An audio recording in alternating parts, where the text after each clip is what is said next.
Hello everyone. Wish everyone a happy evening. Enjoy a good ghost story with gentle rain from BLACKRIDGE Stories and sleep well. If you find these stories interesting, register and comment for me. Thank you very much, and now, do not let everyone wait any longer. Let me come to part one of the story. The ghosts of the Bell Witch House, Salem. The wind carried a damp chill as it drifted through the crooked streets of Salem, Massachusetts, whistling like a whispered warning. Tourists had long gone, their footsteps swallowed by dust, leaving behind only the old stones, leaning chimneys, and weather-beaten plaques that told tales most had forgotten or chosen to forget. In the heart of this haunted town stood a house most avoided, even in broad daylight, the Bell Witch House. Its name wasn't on any official tour, nor was it acknowledged in the records at the local visitor center. Locals never spoke of it outright. Some said it was torn down decades ago. Others claimed it never existed. And yet there it stood, on the edge of North Pine Street, obscured by a thicket of old, twisted elm trees and iron fence posts buried in ivy. The Bell Witch House was a place that defied logic, time, and sometimes even memory. I first heard of it from an old archivist named Mr. Fairchild. He worked in the basement of the Peabody Essex Museum, in a dusty back room filled with letters no one read and diaries no one dared open. He had a voice like parchment rubbed too thin, and his eyes milky, always shifting, seemed to see things that weren't quite there. "You're looking into Salem's Witch Trials?" he asked when he caught me flipping through aged court transcriptions. I nodded. "For a graduate thesis." He leaned closer. "Then you should know the trials never truly ended. They just changed shape." I tried to laugh politely, but his face was solemn. "Have you heard of the Bell Witch House?" "No, that's because it doesn't want to be heard about." The silence that followed was too heavy, as if it were being shared with someone else in the room. Mr. Fairchild slid a small leather-bound journal across the table toward me. It belonged to a boy named Elias Roper, 17 years old. 1901. He and his family moved into that house. They lasted 9 nights. I opened the journal later that evening in my motel room. It smelled faintly of lilac and ash. The ink was faded, the script uneven, as if written by a trembling hand. The first few entries were mundane, unpacking crates, complaints about creaky floors, a mouse in the walls. But by the 4th night, the tone shifted. March 17th, 1901. Mother won't leave her room. She says she hears voices from the fireplace, not coming from it, but inside it, like someone is whispering through the bricks. March 18th. The mirrors show things that aren't there. My reflection doesn't move right. I turned left and it smiled at me. March 20th. I saw her tonight, in the hallway. A girl, young, barefoot. Her dress soaked in something black and dripping. She had no eyes, just skin stretched tight where her socket should be. She whispered, "They burned me, but I'm still here." My heart pounded harder with each page I turned. The entries ended abruptly on March 21st with only a single sentence. They don't want to be remembered, but remembering is what gives them power. I didn't sleep that night. The next morning, despite the cold creeping doubt at the back of my mind, I set out to find the house. Mr. Fairchild had scribbled a map on the inside cover of the journal. I followed his directions through winding alleys and overgrown lots, until I found myself standing before it. The Bell Witch House was smaller than I expected. A 2-story colonial structure with rotting wood siding and a sagging porch, its windows dark as if painted black from within. There were no birds in the trees, no squirrels darting through the brush. It felt like the world had paused around it. I stepped through the rusted gate. It groaned beneath my hand, a protest, perhaps, or a warning. The front door was ajar, a crack wide enough to see that the inside was swallowed in shadow. I should have turned back, but something pulled at me. Curiosity, or perhaps the same whisper Elias heard more than a century ago. Inside, the air was wrong. Heavy, wet, and thick with a smell like burnt rosemary and wet paper. The floorboards beneath me creaked in a rhythm that didn't match my steps. I walked through the front hall, past a mirror crusted with grime. My reflection didn't follow. It stood still. In the dining room, the wallpaper peeled in jagged strips, revealing words scrawled beneath it. Names, dozens of them, all female. Mary, Bridget, and Sarah. I recognized them, the names of the accused from 1692. But then the list continued. Elizabeth Roper, Lydia Crane, Ruth Holloway. I didn't know those names. Suddenly, the air shifted. I heard it then, the sound of bells. Faint, tinkling, almost musical. They rang from nowhere and everywhere. Then the voices started. They see you. You hear them now. Blood in the mortar, flesh in the beams. She still dances in the attic. I staggered back toward the door, but it had vanished. In its place was a blank wall of brick, crumbling and damp. My breath came shallow. Then I saw her, the girl from the journal. She stood in the corner, dress soaked in darkness, skin pale as salt. Her mouth was sewn shut, but her voice was in my head. They hanged me, but my soul never left. Behind her, shadows moved, tall figures with no faces, hands like smoke and ash. I heard chanting, echoes of old prayers and court proclamations, curses shouted through time. I ran. I don't know how I escaped. One moment I was trapped. The next I was outside, lying on the wet grass. The gate closed behind me. I never went back, but I still dream of the house, of the girl, and of the bells, always the bells, ringing in the distance, drawing the restless dead back to Salem, one name at a time. Let's come to part 2 of the story, the Red House in Boston. I had just begun to recover from what I saw in Salem when another name surfaced in the strangest way, scribbled in the margin of Elias Roper's journal. Beneath the words, "They hanged me, but my soul never left," was a faint line in different handwriting, written in rust-colored ink. She watches from the Red House. Her veil never moves. I wouldn't have thought much of it, except I had heard whispers of a place like that before. In Boston South End, tucked between the old brownstones and the shadowed alleys near Rutland Square, stood a house people only referred to in murmurs. They called it the Red House, though no one knew why. Paint had long since peeled away, leaving only weather-beaten boards and brick the color of dried blood. They said a woman had died there decades ago, still in her wedding dress, and every few years, someone saw her again. I arrived in Boston with my notebook, Elias's journal, and a lingering sense of unease I couldn't shake since Salem. The cab driver refused to drop me off in front of the house. He said he didn't like the way his GPS glitched every time he got too close. I walked the last 2 blocks myself. The Red House was easy to spot, a narrow 3-story structure with blackened windows, its porch sagging, ivy crawling up its stone facade like veins. No birds, no animals, just stillness. A silence so deep it felt like the house had swallowed sound itself. I circled the building once before entering. A wrought iron gate lay half-rusted open. Beyond it, the front yard was overgrown, dead leaves piled thick at the foot of the steps. A broken lantern dangled from the porch ceiling, swinging ever so slightly, even though the air was dead calm. The door was locked, but the frame was brittle. With a slight push, it gave way, groaning like a dying animal. The inside was thick with dust and silence. The floor was littered with remnants of old furniture, splintered chairs, a cracked vanity, the remains of a shattered mirror. I walked slowly, every step sending a puff of dust into the air. Then I saw it, a staircase spiraling up the left side of the house, carpeted in what might have once been red velvet, now faded to the color of dried roses. And above the landing, hanging crooked on the wall, was a wedding photograph. The glass was broken, but the image beneath was still clear. A woman in white, young, her eyes dark and distant. Her veil flowed to the floor. Her hands clutched a bouquet of white lilies. And next to her, no one. The other half of the photograph had been torn away. As I stared, something shifted in the house. A whisper, a breath, a presence.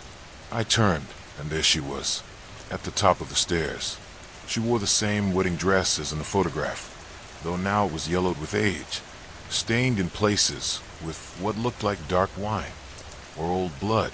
Her face was pale, stretched tight like wax, and her veil hung over her features like a curtain of silk. She didn't move. She only watched me. I couldn't breathe. My legs wouldn't obey me. My heart beat so hard it drowned out everything. And then she stepped down. Her feet made no sound on the stairs.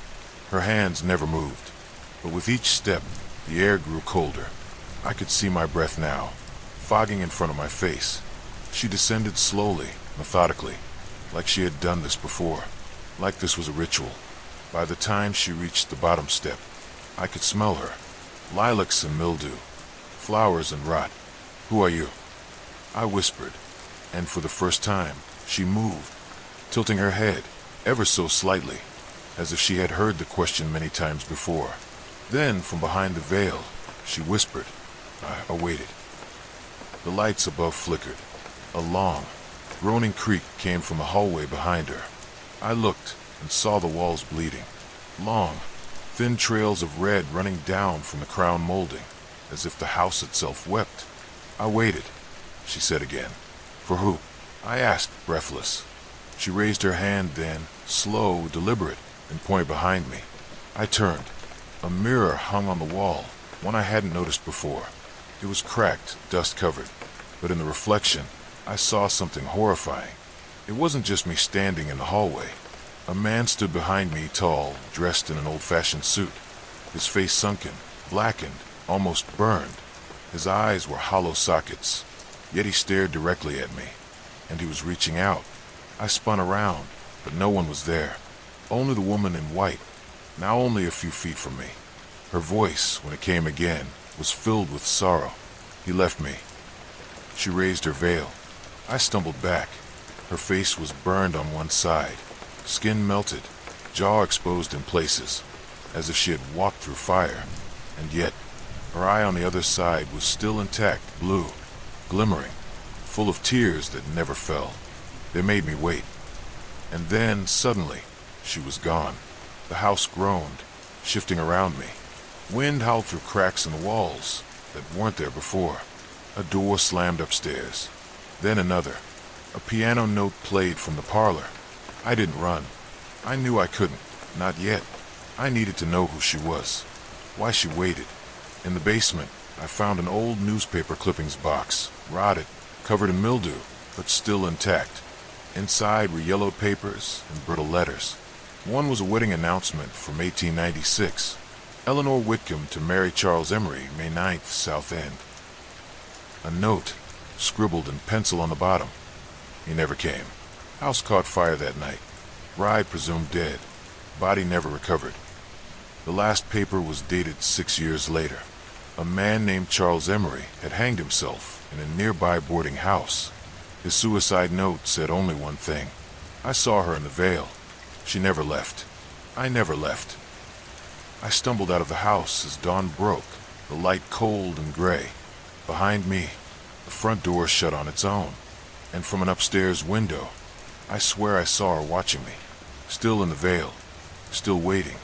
Let's come to part 3 of the story, Mysteries of Charlestown Prison. After the Red House, I told myself I would stop, that I had seen enough.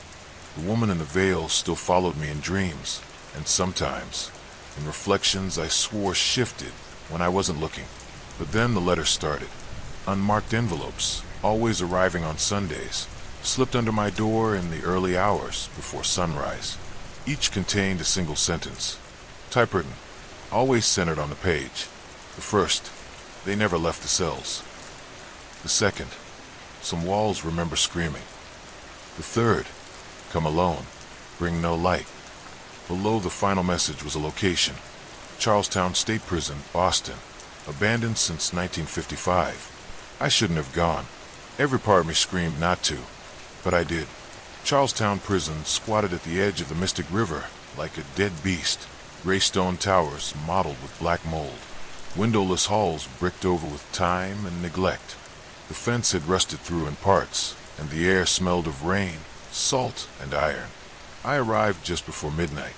No moon, no stars, only the silhouette of the prison against a sky so dark it felt like ink. The entrance was still chained shut, but the western wall had collapsed partially. I slipped through. Inside, the air changed. It was thicker, charged. The echoes began almost immediately. Whispers that didn't belong to me. Faint metallic clanks, like cell doors swinging shut on their own. Wind shouldn't sound like that. The main corridor was long and cold, lined with open cells that stared out like empty eyes. Rust streaked the bars like dried blood. The walls were covered in graffiti from decades past, but beneath it, older etchings scratched into stone. Names, dates, prayers, curses, and screams. They came without warning. High, desperate, ragged, the sound of a man breaking, or many men, from every direction at once. I dropped to my knees, clutching my ears, but the sound wasn't just in the air. It was inside me, vibrating through my ribs. Then silence again, the kind of silence that has weight.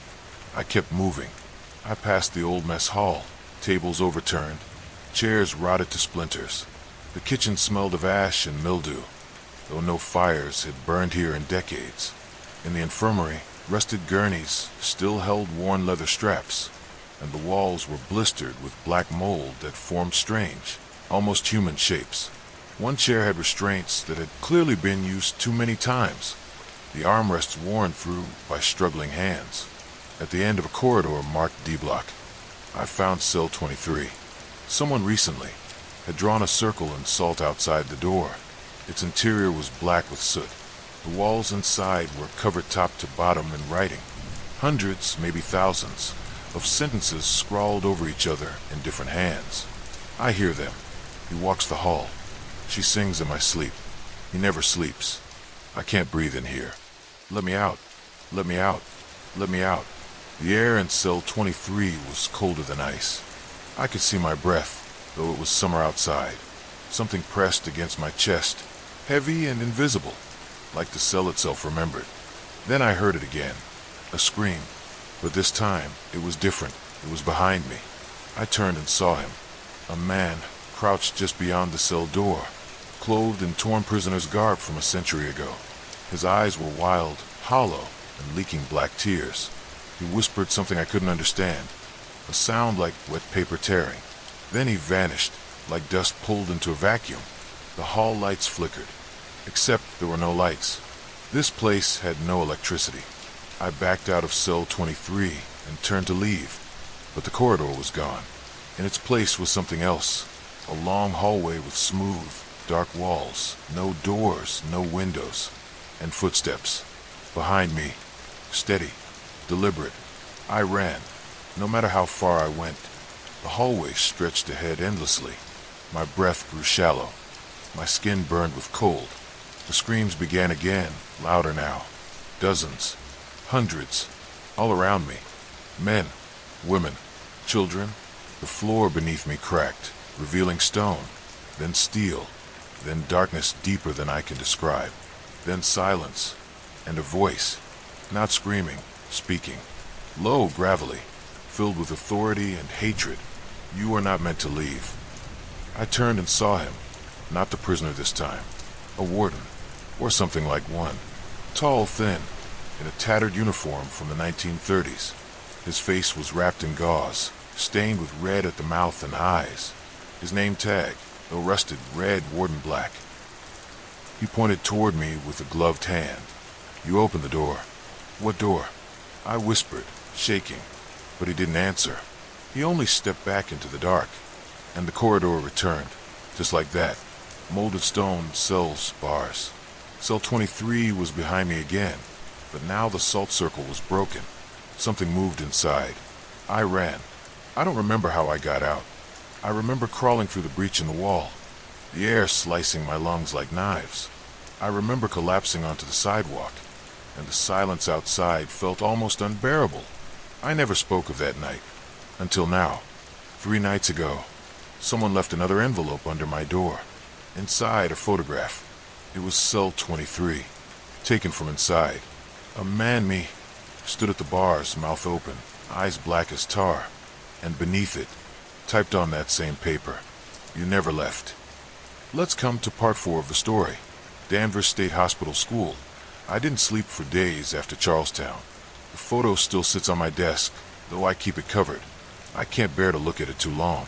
The version of me behind those bars has eyes that do not belong to anyone alive. I started researching, obsessively. I traced the origin of every letter, every location. Salem, the Red House, Charlestown. They formed a pattern, a shape, a spiral. At the center of it all, one place kept appearing in the margins of old newspaper clippings and institutional records. Danvers State Hospital School, known to locals as simply the Asylum on the Hill. Constructed in 1878 atop Hathorne Hill, Danvers was once the pride of psychiatric care in Massachusetts. By the 1920s, it had become a nightmare. Overcrowded, underfunded, forgotten. Electroshock, isolation, lobotomy. Words that should never echo, but they do in that place. And they still echo now. I arrived on a gray morning, mist hanging low like a funeral shroud. The building, or what remained of it, loomed ahead, its Gothic spires piercing the sky like broken teeth. Though the main wings had long since been gutted, one structure remained mostly intact, the school building. It had once served as an occupational therapy wing for adolescent patients. Later, they converted it into a night school for staff children. Now it stood silent. At the front door, someone had carved a message into the wood. They never left class. Inside, the air changed instantly. Dust clung to the beams of sunlight that cut through the boarded windows. The linoleum curled up in long yellowed strips like old skin. Desks remained in perfect rows, though many had deep scratches gouged into the surface, as if by fingernails. In the back of the room, a blackboard remained untouched, but not blank, written in chalk. Silence is not the same as peace. The chalk was still warm. I moved down the hallway, passing doors labeled with faded brass plaques. Art therapy, sensory room, quiet study. Each room seemed preserved in time, but not quite right. Colors too muted, chairs too small, shadows that lingered longer than they should. Then came the whispers. First soft, like breath through paper, indistinct syllables, laughter, a hum. Then clearer. Sit down. She won't let us leave. Don't look at the mirror. That last one stopped me. The mirror room. That's what the old floor plans called it. Room 12B. It was at the end of the hallway. The door had been nailed shut. Splinters bloomed out from where someone had tried, violently, to claw their way through. I pushed. The door groaned open, splinters catching my skin. Inside, mirrors lined the walls, shattered, blackened at the edges, warped with age and something else. But it was the mirror at the front, the largest, that held me still. It wasn't broken. It reflected the room perfectly. Desks, faded posters, dust motes, but not me. I stood there, in front of it, and saw nothing. Then something moved behind me in the glass. A shape, small, slumped, wearing a hospital gown far too big for its frame. Its face blurred, as the water ran down the inside of the mirror. It whispered, "She's still teaching." The lights above flickered, and then, for just a breath, I wasn't alone. Rows of children sat at desks behind me in the reflection, all wearing hospital whites, heads bowed. They didn't move, didn't blink. At the front stood a woman, hair pinned back, long black dress, face pale and stretched tight across high cheekbones. She raised her hand to write something on the board behind her, and I saw the message appear backwards in the mirror. "I know you." The glass cracked, not shattered, just a single crack, running top to bottom like a jagged wound. But the room behind me was empty again. I backed out. Down the hallway, the rooms had changed. Desks overturned. Blood, or something dark and sticky, smeared on the walls. The smell of mold was now overpowered by something sharp, metallic. The silence was broken by a distant sound, the steady rhythm of a chalk scraping across slate. I wasn't alone. The sound came from the auditorium. I pushed open the double doors. Dozens of chairs faced the stage, dusty but arranged perfectly. The curtain was half drawn. On the stage stood the woman in black. She wasn't a ghost. She was more like a photograph left too long in the sun, faded but fixed, trapped in motion. She turned toward me, eyes like dried ink. "I've been waiting," she said. "Who are you?" I managed to whisper. She smiled, and every light in the auditorium flickered. I'm the one who teaches the forgotten, the silenced, the discarded. You've heard their whispers, but you haven't listened. Behind her, the chalkboard on stage began to write itself. A single word. Stay. The door behind me slammed shut. I ran. The walls shifted. Corridors folded in on themselves. The building wanted me to stay. I burst through a side door, fell into the grass outside, gasping for air. The sky had turned gray-purple. Thunder rolled low but never broke. At the tree line, something watched me. A figure in white. Small. Still. Head tilted. Not a threat, but not welcome either. I left Danvers that day, but something didn't leave me. That night, I found a new message under my door. No envelope. Just a folded page, damp with cold. You passed the lesson, but she's still teaching. And on the back, another photo. This time, the classroom in 12B. Children with empty faces, staring forward, and one empty desk.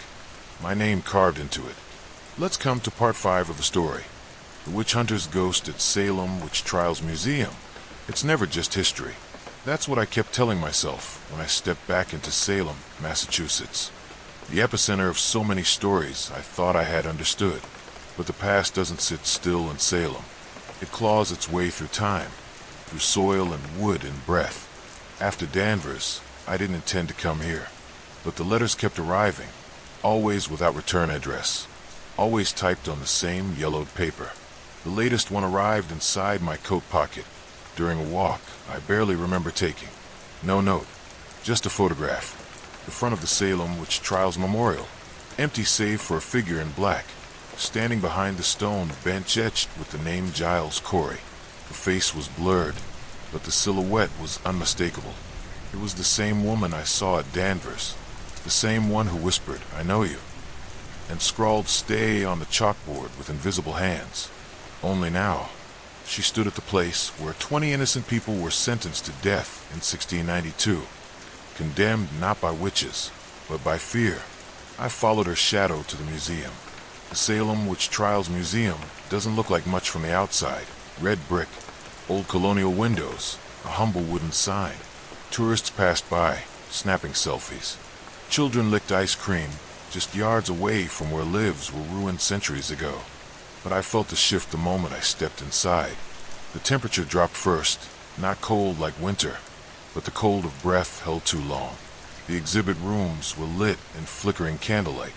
Audio recordings played from speakers overhead, voices reading trial transcripts, the accusations of neighbors against neighbors. She's consorted with the devil. I saw her flying above the tree line. She turned my milk sour. The same hysteria, the same pattern. And then I saw him. In the far corner of the room, behind glass, stood a mannequin dressed as a 17th century magistrate. Black cloak, white collar, gavel in hand. Except the glass had fogged on the inside. As I leaned closer, it cleared, and the eyes staring back weren't made of plastic. They blinked.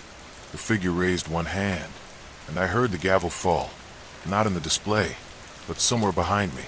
I turned, and the museum was gone. No visitors, no lights, just a long, darkened corridor lined with torches. The floor beneath my feet had become dirt. The walls were stone, and echoing down the corridor was a voice, low and gravelly. "You are summoned." I should have run, but I followed it. Down the hall, I emerged into what looked like a crude courtroom, a wooden bench, a makeshift dock, and seated behind the bench was the same man I saw in the exhibit, the witch hunter. His eyes were sunken, but glowing faintly, like dying embers. He spoke without moving his mouth. "You have stepped through the veil of judgment," he said, "and now the condemned shall speak." The room filled with a cold wind, no source, just presence. Suddenly, one by one, they began to appear. Women and men in tattered clothing, spectral forms barely clinging to shape. Some were weeping, others stood defiant. Each bore the mark of their sentence, rope burns on their necks, earth clinging to their garments, eyes wide with betrayal. They formed a circle around me. One stepped forward, an older woman, her hands bound before her. "He said I let the devil suckle at my breast," she whispered. "Do you believe that?" I shook my head. Another, a young boy, no older than 10, emerged next. I pointed at her because I was afraid. He said, "I didn't know they'd kill her." The ghost of the judge spoke again. "You carry the scent of old places. You've heard their whispers, but will you carry their names?" And behind him, the black-robed woman appeared once more. She walked across the floor, barefoot, silent. "I taught them to listen," she said. You will teach them to remember." Suddenly, I was holding something. A book, bound in old leather. Heavy, worn. Inside were names, hundreds of them, handwritten in a script I didn't recognize. And at the bottom of the last page, space for one more. My hand began to move on its own. I wrote my name. The chamber fell into darkness. When I awoke, I was lying on the floor of the museum. The exhibit lights had returned. The tour group was staring at me in silence, unsure if I was part of the show. I stumbled out into the sunlight, still gripping the book, but the page with my name had vanished. In its place was a new sentence, written in that same ink. They remembered, because you listened. That night, I received no letter, but in my dream, I stood again at the gallows. Beside me were the forgotten, all of them, and in the distance, barely visible, the witch hunter still sat behind his bench, but this time the gavel was gone. Let's come to part 6 of the story. The locked room at Old Sturbridge Village. There's something unnatural about a place that insists on staying in the past. Old Sturbridge Village is a living history museum, colonial buildings, costume interpreters, oxbow carts. Everything feels paused in the early 1800s, a carefully curated illusion. But behind that illusion, something waits. Something never meant to be remembered. I didn't come here by accident. After Salem, the book wouldn't close. Literally.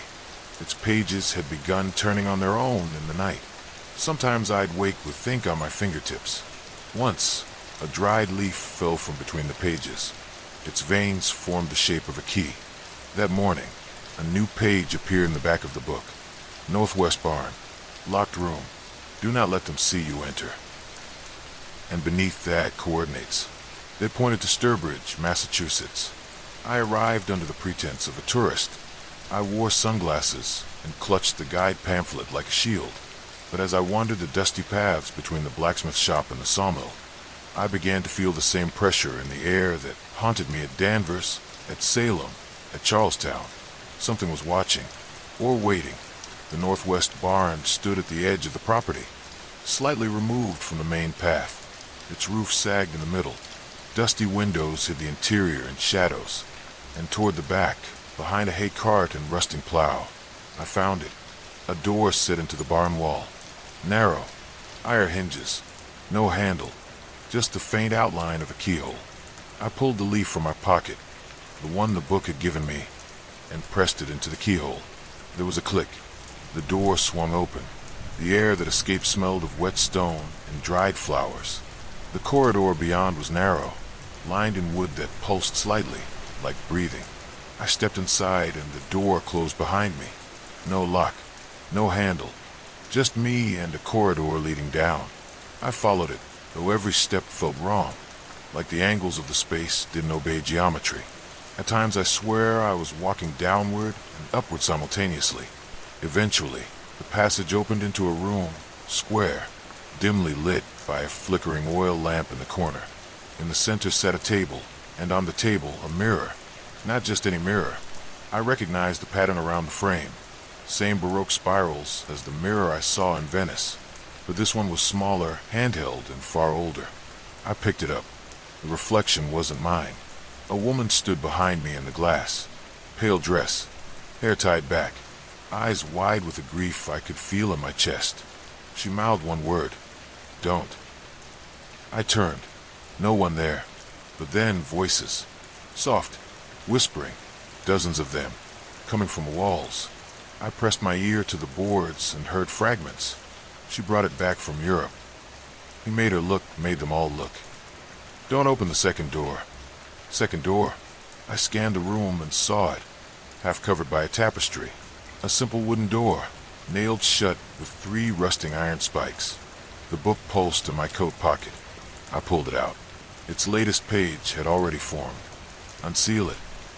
No explanation, just compulsion. I should have left. I know that now.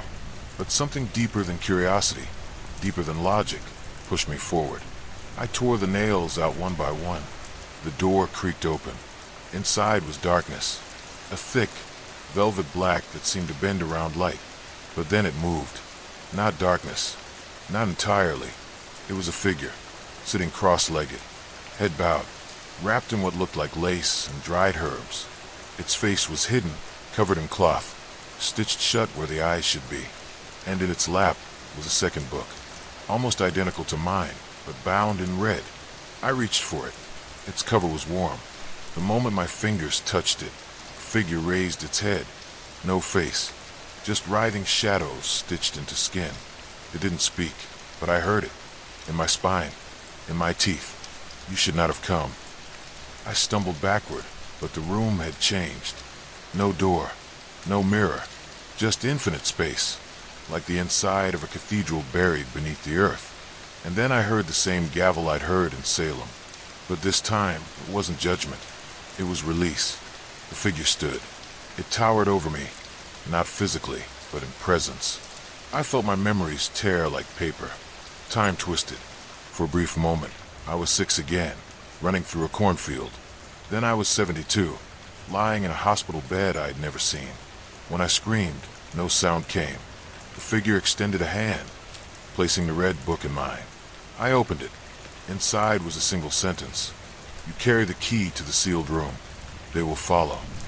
And then, silence. When I woke, I was outside, lying behind the northwest barn. The sun had set. My shoes were soaked with dew. No door remained in the barn wall, but the book, the red one, was still in my hands. I opened it again. Now there were names. Dozens. None I recognized except one. Mine, written last. And just below it, scrawled in a trembling hand, "Return to the mirror. It remembers." Let's come to part 7 of the story. Forest Hill Cemetery, Boston. There are cemeteries where silence is peace. Forest Hills is not one of them.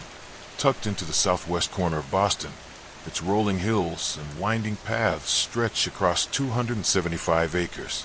Marble angels stand vigil over crumbling headstones. Bronze urns grow green with moss. And yet, beneath the calm surface, the perfectly manicured lawns, the soft sigh of wind through trees, there's movement. Restless, uneasy. It began with the red book. After the sealed room at Old Sturbridge Village, I couldn't sleep.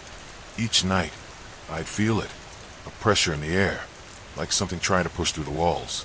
The book would glow faintly, its cover hot to the touch. Pages turned without sound, revealing names I'd never heard in places I'd never visited. Until one morning, a new page inked itself before my eyes. Forest Hills. Grave 919, West Hill. Do not go before midnight. Do not bring metal. Below it, a wax seal in the shape of an open eye. So I went. I left my phone, my keys, even the coins in my pocket. By midnight, a thin mist had crept across the cemetery. I stepped past the wrought iron gate, which swung silently open as though expecting me. Trees loomed like skeletal hands. The moon hung low, swollen and orange, as if bruised. Grave 919 was easy to find. The book knew the path. A narrow trail veered off from the main cobblestone road, sloping toward the western edge of the cemetery. The deeper I went, the colder the air became, but not the crisp chill of autumn. This was the kind of cold that settled in your bones. Ancient. Wrong. I reached the grave at 12:14 a.m. It was unremarkable, a cracked, moss-covered stone with no name, just the number 919 etched at the base. But as I knelt beside it, I noticed something odd. The soil was fresh. No grass. No weeds. Like it had been disturbed. I brushed away the top layer of dirt. My fingers struck something solid. A small wooden box. No lock. No hinges. Just a lid sealed with wax. The same open eye emblem stamped in the center. I broke the seal. Inside, a mirror. Handheld. Same Baroque spiral pattern along the edges. A twin to the one from Sturbridge. This time, I didn't hesitate. I lifted it and looked. For a moment, just my reflection. Then, behind me, a boy. No older than 10. Hollow eyes. Mouth stitched shut with black thread. His skin was pale and damp, as if he'd just been pulled from water. He raised a finger and pointed to the left. I turned. No one there. Only gravestones. But when I looked back, the boy was gone, both from the mirror and the air around me. And the mirror had changed. Now it showed a path, bathed in moonlight. Trees warped at the edges like melted wax. At the end of the path, a mausoleum I hadn't noticed before. The red book buzzed in my coat pocket. Its newest page had inked itself in jagged handwriting. Follow the mirror. Speak no name. Enter before the clock turns. I obeyed. I moved silently through the cemetery, guided by the mirror's reflection. Odd. The actual path twisted and turned, but in the mirror it was perfectly straight. At times, I'd see figures in the reflection, people walking just ahead, always with their backs to me. I tried calling out once. My voice didn't leave my mouth. Sound itself had vanished. At the end of the path, the mausoleum loomed, white marble streaked with red like veins in old stone. The door stood ajar. Inside, 7 urns rested on pedestals. Each was labeled in Latin, but the last one had a name scratched in English. Evelyn, whisperer of hollow names. I didn't recognize the name, but the moment I said it in my mind, the air shifted. The urn cracked. A thin wisp of smoke drifted out, curling like a finger. From the mirror, a new image, the boy again. This time closer. He reached out, touching the glass. I felt it, cold and soft, like a moth's wing. And then a whisper. Not a voice. Not quite. Just breath and meaning, bypassing language. You are the door. I dropped the mirror. It didn't break. Instead, it hovered in midair, and then shattered inward, as though pulled from the inside. The shards hung suspended, forming a shape. A doorway made of splintered glass and moonlight. I should have run, but curiosity, or fate, or something older pulled me through. I stepped into the doorway. The world blinked. I was still in Forest Hills, but not quite. The air was thick and gray. Trees moved without wind. Gravestones wept blood, and over everything humming, low and rhythmic. I turned to look behind me. No doorway, no mausoleum, only a path of light made from the broken names of the dead. The red book appeared in my hand again. Its pages turned rapidly, finally stopping on one line. You've entered the hollow. Your name has been forgotten. Your task begins. And beneath that, a drawing, a face I now recognized. Mine, but hollowed, eyeless, mouth-stitched, like the boy, like what I'm becoming. Let's come to part 8 of the story. The woman's ghost in Trinity Church, Boston. They warned me about Trinity Church, nestled in Copley Square. Its Romanesque towers and stained glass windows give it a reverent beauty by day, but by night, that beauty becomes a mask, hiding something that watches from the shadows of the nave. The red book gave no clear instructions this time, only a single phrase written in smudged ink. Walk where the woman walks, but do not meet her eyes. I arrived at the church just before 2 a.m. Boston slept in silence. Fog blanketed the square, wrapping the church in gray. I had no key, but the doors, as if expecting me, creaked open without resistance. Inside, the air was colder than I anticipated. Not a chill from lack of heat, but the kind of cold that follows breathless prayers and final confessions. The chandeliers above, ornate and lifeless, swayed gently though no draft moved. I stepped into the center aisle. My boots echoed across marble in deep, hollow thuds. But after my 3rd step, I heard it. 4th footstep. Delayed. Lighter. Not mine. I froze. Silence. Then another step, soft and deliberate, just behind me. I turned sharply. Nothing. But when I looked down, 2 sets of footprints led across the dusty floor. Mine, and a second, barefoot trail. Smaller. Almost delicate. They weren't there before. I reached for the red book. Its pages flipped wildly, then stopped. A diagram. The layout of Trinity Church. A glowing mark pulsed in the apse, behind the pulpit. I followed the trail of footsteps, careful not to step in hers. They curved unnaturally through the pews, between rows, pausing near a brass candle holder. There, I noticed something unsettling. The candles were lit, but upside down. The flame flickered below the wick, dancing on air. I pressed forward. The whispers began in the gallery, not in English, not Latin, something older. A woman's voice, low, melodic, humming just under language.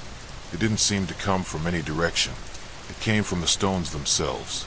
Suddenly, a sharp knock echoed from above. I looked up. A woman stood in the choir loft. White dress, long, dark hair draped across her face. She was barefoot. She turned. I looked away instantly, remembering the book's warning, but the image of her burned behind my eyelids. She hadn't walked. She floated. Her feet never touched the floor, but her footprints did. I made my way toward the pulpit, trying to ignore the sound of steps that now followed too closely. I passed the baptismal font, and there saw it, the mirror, same Baroque spiral frame, lying at the base of the altar. Again, always the mirror. I picked it up. This time, it did not show me. It showed her, standing directly behind me, closer than I expected. I fought the urge to turn. The red book vibrated in my coat. When I opened it, the page read, "If you turn now, your name will die." I closed my eyes, breathed. Then she whispered, not with words, but with presence. Like emotion poured into my ears. "Why did you come?" She wasn't angry. She was grieving. And then she began to hum. A lullaby, low, ancient, aching. I recognized it. I had heard it in the hollow. The stitched boy had hummed the same tune. The song ended, and in that breath of silence, I saw it. A memory not mine. A woman once living inside this church centuries ago. A wedding, interrupted. A groom who never arrived. And a woman who waited and waited until she wandered the church every night looking for him. Until the bells tolled midnight one final time. And she walked into the mirror, not through it, into it, becoming it. The footsteps stopped. I opened my eyes. The mirror now showed me the church from outside, as if I were no longer inside, and I saw myself standing at the window. But I wasn't alone. She stood next to me, and we were both smiling, and I understood. This place, this church, was a door, not to another world, but to a memory looping endlessly, echoing the heartbreak of someone who couldn't let go. But something had changed. She was trying to show me a secret buried here. I placed the mirror on the pulpit. The stained glass windows above glowed suddenly, as if struck by dawn, though it was still deep night. On the far wall, words began to appear, etched in red light. "Return what was taken. Her heart lies beneath the seventh stone." I looked down. 7 large stones paved the altar steps. I knelt, lifted the 7th. Beneath it a small velvet pouch. Inside a ring, gold, inscribed with 2 initials, A and E, and a note, stained and fragile. He never came, so I go to him. I felt her presence surge. A warmth now, no longer sorrow, gratitude. She had waited for someone to see, to carry this final piece, to return it. I placed the ring on the altar. Whispers faded, candles extinguished, the cold lifted, and then silence. I turned once. She was gone, and the second set of footprints had vanished. Outside, fog had cleared. Morning birds began to sing, but when I opened the red book again, the next page was already inked. Next, the clock tower of the 7 hands, Beacon Hill. Time has fractured. Do not trust what you hear. Let's come to part 9 of the story. The restless grave of Mary Webster. They called her Half-Hanged Mary. Not because they spared her life, but because something else did. In 1689, they dragged Mary Webster from her small home in Hadley, Massachusetts. A woman too bold, too defiant. They accused her of blighting crops and twisting the minds of livestock. No proof was ever needed, only fear. They hung her by the neck from a tree on the edge of town, but she didn't die. They found her the next morning, still breathing. She lived another 14 years. and when she finally passed, they buried her quickly in unconsecrated ground, as if death might not hold her this time. It didn't. The red book led me to a small clearing deep within a wooded rise off Route 47. There were no signs, no trails, just a crooked iron gate, rusted shut behind a dense thicket of thorn and vine. The wind here didn't move like normal wind. It spun in circles, tugging softly at my coat, pushing me back, warning me. But the page had been clear. Unearth the voice beneath the elder root. She speaks only in stillness. The gate groaned open, though no hand moved it. Inside, the clearing was surrounded by dying trees. The ground was uneven, mounded in places where time had forgotten to flatten the dead. One gravestone remained upright. It read, Mary Webster, 1693. She will rise. It was not carved by any church. I knelt at the base of the headstone. The soil there felt warm, as if something breathed beneath it. And then the voice came, not through air, but through bone. In my head. Did they forget me already? It asked. It was not angry. Not yet. I placed my hand on the grave. Something cold reached back. The air grew heavy. My breath hung like smoke. Around me, the forest fell completely silent. Not even the insects dared speak. Speak to me, I whispered. She answered with visions. A flash of rope. A circle of men. A woman's hands clawing at air. The sound of choking, then laughter. Then a gasp. A heartbeat. And another. And then blackness. When I opened my eyes, I wasn't in the clearing anymore. I was in a cabin. Old.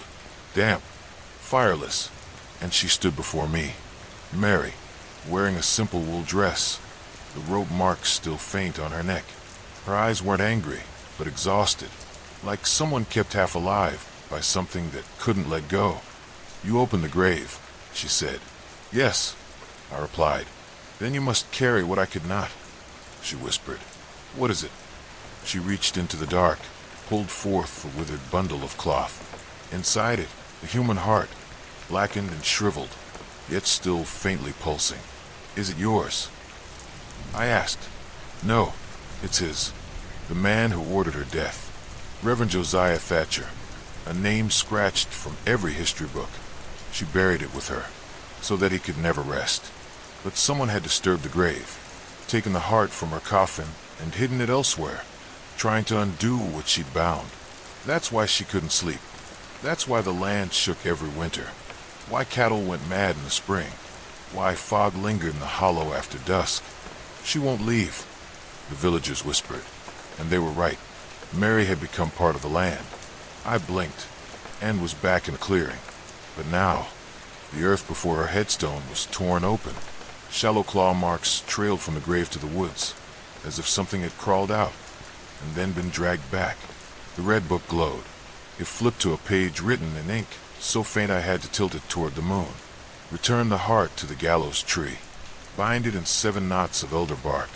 Burn it in silence, or she will walk again. I turned slowly. At the far end of the clearing, an ancient tree loomed, a hanging tree, still bearing the scars of rope. From its roots, something pulsed. I stepped closer. There, half buried, was the cloth bundle. The heart. It moved. I didn't touch it. Instead, I pulled 7 strands of elder bark from a fallen limb, twisted them tightly, whispered no words, let the silence do the binding. And when I placed the bundle in the bowl of an old stone altar, I lit the flame. It hissed, screamed, but no sound escaped into the air, only into me.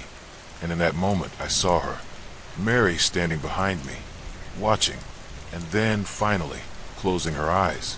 When the flame died, the wind stopped. The clearing exhaled. The red book turned its own page once more. Next entry, the crooked house at Cape Ann. A room with no doors. A song that plays from within. I looked back at Mary's grave, her name still etched, but now beneath it. She rests. Let's come to part 10 of the story, Chatham Mystery. The sea is a restless giant, always whispering secrets in its ceaseless tides, keeping old stories buried beneath layers of salt and shadow. On the rocky shores of Cape Cod, where waves crash against jagged cliffs and fog rolls thick over the jagged coastlines. The Chatham Lighthouse stands as a lonely sentinel. For centuries, its light has warned ships away from treacherous reefs. But few know the darker tales hidden in its walls, tales of strange howls slicing through the night, and the restless spirit of a sea soldier doomed to wander the tower forever. I first heard the story from a local fisherman named Sam, a grizzled man with salt-streaked hair and eyes like storm clouds. He swore on his life that the lighthouse was alive with more than just blinking bulbs and cold stone. They say at night, if you're brave enough to stand near the cliffs, you'll hear him, Sam said, voice low and gravelly. A howl that ain't from any creature you'd know, like the sea itself is crying out. Curious, I arrived in Chatham as autumn's chill settled. The lighthouse rose tall and proud against the pale sky, its whitewashed tower gleaming faintly in the dying light. Yet beneath its stately calm, I could almost feel the weight of unseen eyes watching. That night, I joined a small group of locals led by Sam. We climbed the rocky path to the base of the lighthouse, the ocean crashing beneath us in rhythmic fury. The wind tugged at our coats and carried whispers of salt and old sea stories. As darkness deepened, an eerie silence blanketed the shore. Then, piercing through the quiet, came a howl long mournful, and filled with such despair it made my skin crawl. It was not animal, nor human. It was the sound of a soul trapped between worlds. Sam's voice was a whisper. That's Thomas McAllister, the sea soldier. The story was as old as the lighthouse itself. Thomas McAllister had been a naval officer during the Revolutionary War, stationed along the Massachusetts coast. He was tasked with guarding the shores from British ships and smugglers. He was a fierce man, brave, loyal, and relentless. One stormy night, his ship was caught in a vicious tempest. As waves crashed and winds howled, McAllister and his crew were shipwrecked near the cliffs of Chatham. They sought refuge in the lighthouse, but as fate would have it, the lighthouse keeper was absent. The men waited, hoping for rescue, but rescue never came. As the storm raged on, McAllister grew desperate. Legend says he climbed the tower to light a signal fire, hoping to guide passing ships to safety. A sudden gust extinguished the flames, and in the chaos, he lost his footing, falling to his death on the jagged rocks below. His body was never found. Since that night, locals say his spirit has haunted the lighthouse, forever searching the darkened cliffs for the crew he failed to save. Inside the lighthouse, strange things happen. The temperature drops suddenly. Footsteps echo in empty hallways. Lamps flicker despite fresh oil. Some swear they've seen a figure, a man in old naval uniform, standing by the lantern room window, staring out at the sea. I was allowed inside the tower under Sam's cautious watch. The narrow spiral stairs creaked beneath our feet as we ascended. The air grew colder with every step. Near the top, I felt a presence, heavy and watching. We reached the lantern room, its glass windows misted by sea spray. Outside, the ocean stretched endlessly, dark and roiling. Suddenly, the howling started again. It echoed around the room, wrapping around us like a living thing. A chill ran down my spine as I glimpsed a shadowy figure standing near the glass. The man's face was pale, eyes hollow but burning with sorrow. "Thomas," I whispered. The figure turned slowly, then vanished like mist. We descended quickly, hearts pounding. The next day, I spoke with the current lighthouse keeper, an elderly man named Jeremiah. He told me stories passed down from his grandfather, of nights when the light would flicker on its own, guiding ships through fogs that were too thick to see. Sometimes, Jeremiah said, the spirit would even warn of impending storms, howling warnings that only the bravest could hear. Some say Thomas's ghost protects the coast still, an eternal guardian bound to the lighthouse, searching for peace that may never come. As I left Chatham, the lighthouse stood silhouetted against the dawn, its beacon a steady pulse in the growing light. I couldn't shake the feeling that the sea soldier's watch was far from over. And if you ever stand on those cliffs at night, listen closely. You might just hear the howl, cry of a man lost to the tides, forever guarding the restless sea.